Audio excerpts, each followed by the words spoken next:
Kami semua putra putri Indonesia, sopan santun berakhlak mulia, Pancasila ada dalam dada, jayalah selalu Indonesia Raya.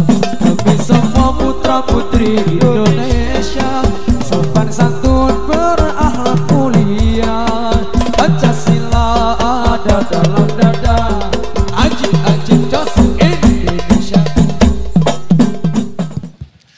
Perhatian, sekarang kita tanya jawab di sini karena ini permintaan langsung dari Gus Bahak. 3 saja pertanyaan, Mbak.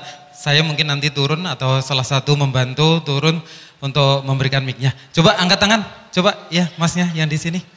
Dari Kang, mic-nya Kang, tolong. Mic-nya Mbak Dija. Nomor 2, biar langsung diangkat. Nomor 2.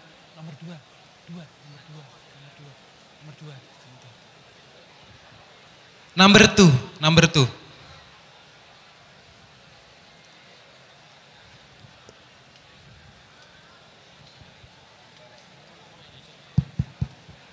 Dipersilahkan, Kang. Oh, silakan berdiri.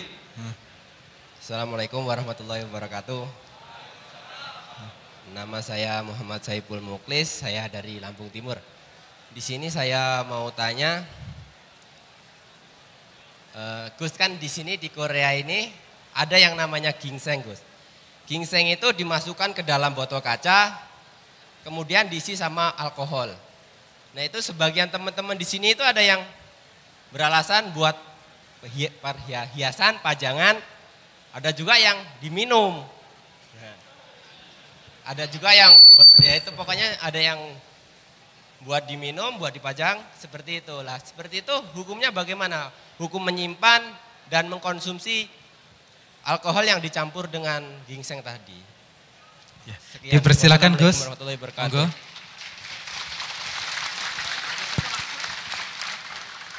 Nah ini langsung aja, yang jelas keren yang nggak minum.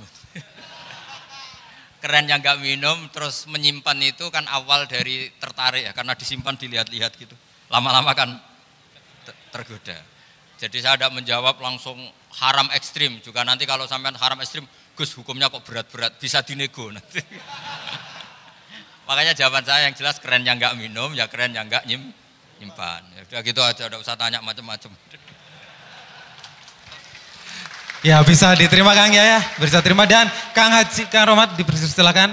Mic-nya Kang dipindah ke sana. Cek, loh. Oh ya, sebelah sini. Bismillahirrahmanirrahim. Assalamualaikum warahmatullahi wabarakatuh. Waalaikumsalam warahmatullahi wabarakatuh. Yai, saya ini menanyakan, di pabrik kami itu ada orang Indonesia, ada sekitar 8 ataupun 10 yang meyakini sholat Jumat itu diterima walaupun hanya 5 orang itu tetap dijalankan sholat Jumat. Tetapi ada yang meyakini juga tidak dijalankan, jadi hanya melaksanakan sholat zuhur. Kami yang berkeyakinan bahwa sholat Jumat itu diterima walaupun hanya beberapa orang, itu tetap dilaksanakan sholat Jumat atau tidak dilaksanakan sholat Jumat. Cuma hanya 5 orang saja sholat Jumat. Dipersilakan. Syarat dan Gus. rukunnya terpenuhi. Silakan. Waalaikumsalam warahmatullahi wabarakatuh.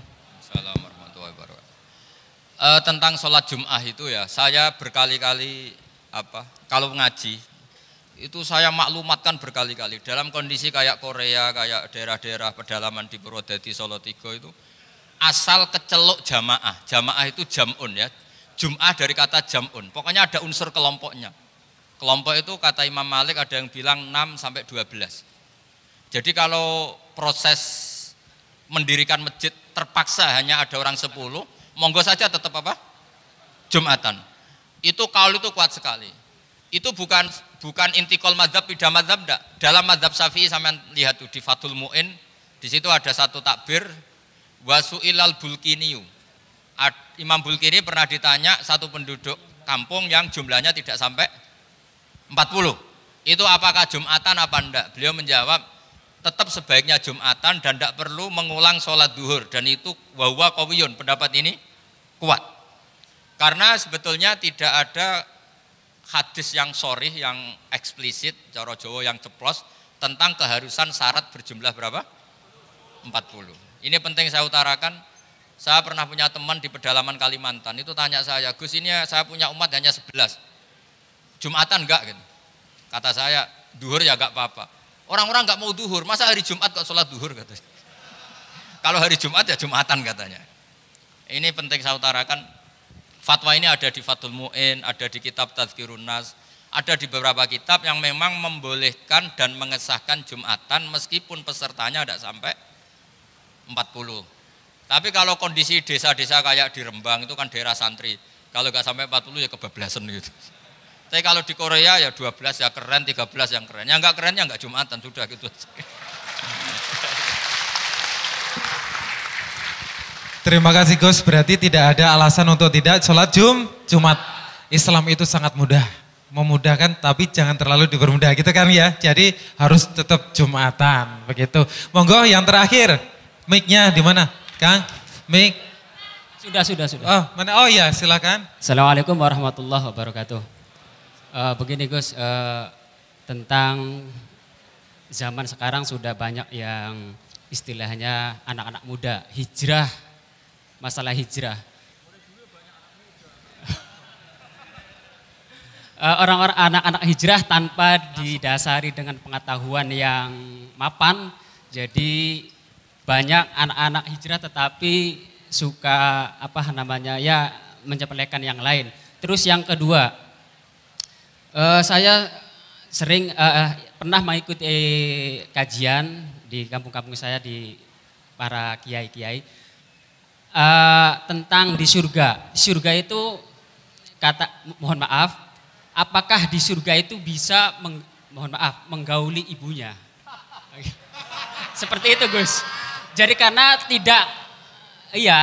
tidak teranu dengan hukum atau ya terbebas dari hukum di surga. Terus di kajian-kajian di TV-TV itu maaf juga ada free sex katanya seperti itu. Itu menurut Quran dan menurut hadis gimana Gus? Itu pertanyaan saya.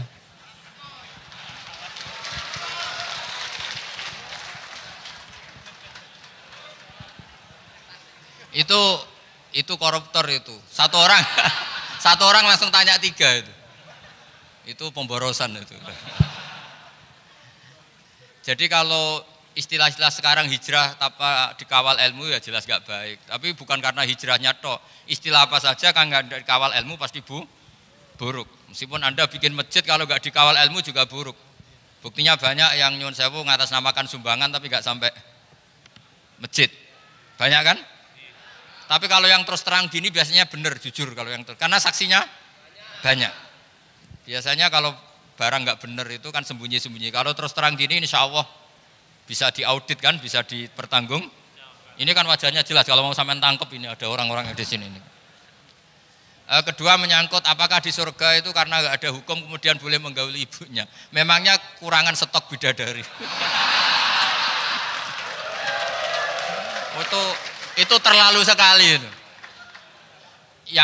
Yang bikin statement ya kacau, yang meriwayatkan juga kacau, tapi yang tanya ya agak kacau. Itu memang kalau nuruti pertanyaan nakal tuh banyak. Kalau cowok dapat banyak bidadari, apakah cewek juga dapat banyak apa? Bidadara. Wah itu kalau nuruti nakal-nakal gitu banyak. Mau masuk surga aja belum, sudah kita jawab aja nanti. Sudah, kita cocokkan di sana saja, nanti di sana kayak apa. Nah kalau dia agak paham berarti gak masuk surga gitu aja. Karena ini sudah itu. Ini tradisi ulama, yang saya lakukan sekarang ini tradisi ulama. Karena ulama itu kalau terpaksa, ini khas saya, kalau terpaksa memang harus cangkem elek.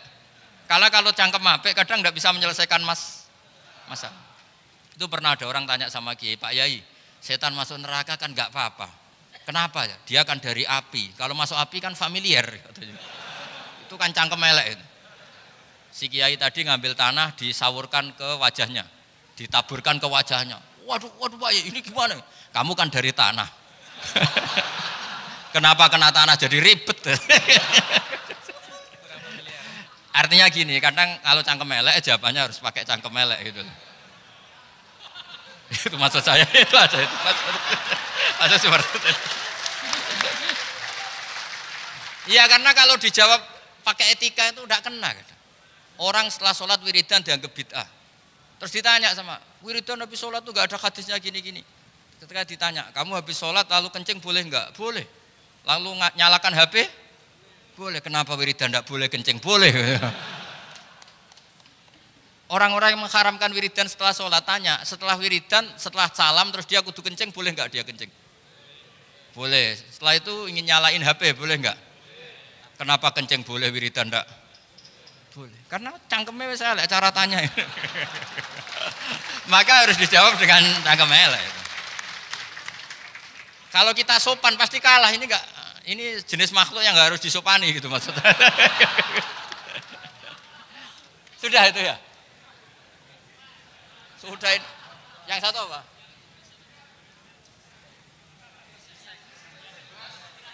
Di surga. Enggak. Wah itu dari awal jelas nggak boleh itu. Jenengan tanya itu berarti kayak kemungkinan boleh, mesti nggak boleh. Sesuatu yang karuan nggak boleh kok. Wah ini gimana? Ya gitu aja ya. Jadi nah ono cangkem elek harus dilawan dengan apa? Cangkem elek. Anggap saja itu ajaran saya sudah. Sebetulnya saya itu ya tidak tego gitu loh. Tapi kalau nggak dijawab dengan gitu memang nggak berhenti. Habis sholat baca ini, habis sholat salaman tuh hadisnya mana? Hadisnya habis sholat nyalain HP juga mana? Coba habis sholat nyalain HP ada hadisnya enggak? Nah, ya tapi itu enggak dimasalahkan kan? Tapi ketika salaman dimasalahkan. Seperti ini menurut saya ya sesuatu yang kata Mbah Ali Maksum yang pengarang Hujjatu Ahli Sunnah, sesuatu yang enggak wajib kamu salaman ya boleh, enggak salaman ya boleh. Lah yang jelas enggak boleh itu jotos-jotosan.